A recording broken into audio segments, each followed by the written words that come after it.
Hello, this is Daniel from Stock Force One, and today we'll discuss about gaps, how you can use it, what gaps are, and when they are happening.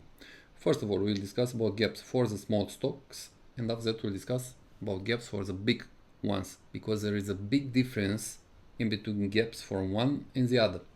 First, for the small stocks, it's like that, it's looking like that, okay? In pre-market, the price has violently increased from 0.15, okay, to a max 0.94, and when the market has opened, the price was right here. If we go further a little bit, the gap is this one, okay?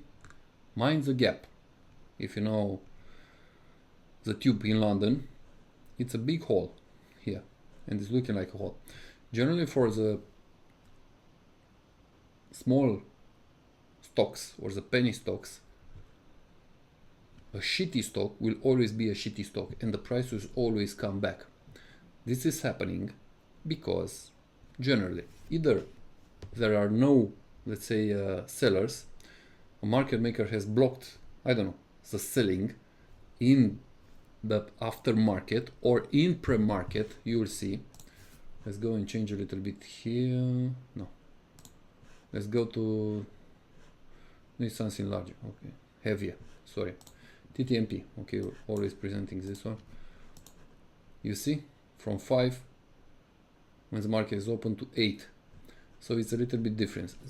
The small stocks needs money, immediate money, in order to finance themselves, in order to finance the activity to exist in the stock exchange, first of all, and second of all, to continue their activity in the reality, okay, in the economy. There are two, let's say, main reason why the gaps are happening. They need to increase as fast as possible the price, as you can see it.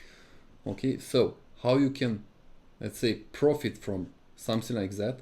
Generally, when these gaps are happening, these are a continuation, okay? They are not going down immediately. They are going up, up, up. Generally, the price is going up 3 times or 5 times. We are calling it 300% or 500% in not geometrical manner, in an arithmetical manner.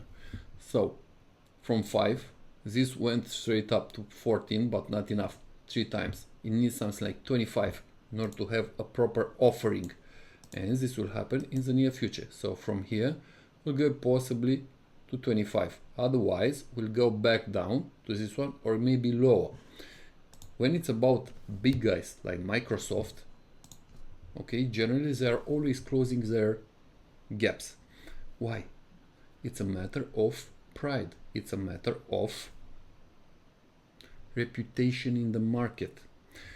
Inside this kind of stocks, the big ones, okay, above 1.5 billion, if it's possible above 4.5 billion, I'm considering between 1.5 billion and 4.5 billion in market cap, there is a very strange area. But as you can see, gap, down gap, and up gap, okay, down, closed. After 2 days, this gap was closed, this gap was closed, this gap was not closed, but for sure this will come down after, I don't know, maximum 20 to 30 days. So you can have a lot of predictability by using gaps for the big guys. For the little guys, never use predictability, because you'll never know when the gap will be covered.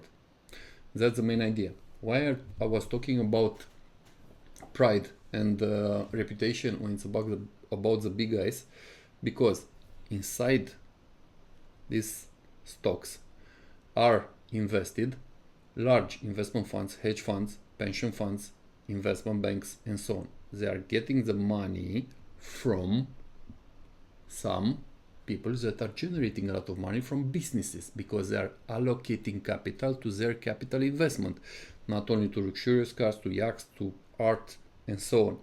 So whenever there is a gap, it needs to be covered, because at the end of 3 months, maybe 6 months, maybe yearly, they will present a status to their investors. And if the investment were not done properly, those investors will get their money out from those funds, and will not look very good or great for those funds. Okay, so always they need to cover. These are called defects. Okay, so look, how nice they covered this one. Okay, they cover this one, this one, this one here. This has been left open, and I'm calling this something like signals from the chapter of signalistic. It always will come down here and maybe here in the future. So we'll play it on options. I hope you have enjoyed this episode. We are talking more about gaps in our courses, and of course you can control gaps by using shadow patterns that you can find it in our courses. Please don't forget to like, to follow, down here, okay? And pay attention to those links there, are very useful. Daniel out.